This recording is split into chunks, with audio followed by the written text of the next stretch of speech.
নতুন বাংলা বছরকে স্বাগত জানাতে গাজীপুরে বের করা হয় বর্ণাঢ্য শোভাযাত্রা।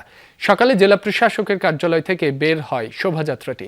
এতে অংশ নেন জেলা প্রশাসক নুরুল করিম ভূঁইয়া, মেট্রোপলিটন পুলিশের কমিশনার, গাজীপুর 2 আসনের সংসদ সদস্য সহ বিভিন্ন সরকারি দফতরের কর্মকর্তা কর্মচারী ও রাজনৈতিক দলের নেতৃবৃন্দ। বিভিন্ন সড়ক ঘুরে রাজবাড়ির সামনে গিয়ে শেষ হয় শোভাযাত্রাটি। এ সময় অংশগ্রহণকারীরা বলেন, বাংলা বর্ষবরণ বাঙালির সার্বজনীন উৎসব। এই উৎসবের মাধ্যমে সাম্প্রদায়িক সম্প্রীতি ও সামাজিক বন্ধন আরও দৃঢ় হয়। সকল ভেদাভেদ ভুলে নতুন বছর সবার জন্য সুন্দর হোক, এমন প্রত্যাশা জানান তারা।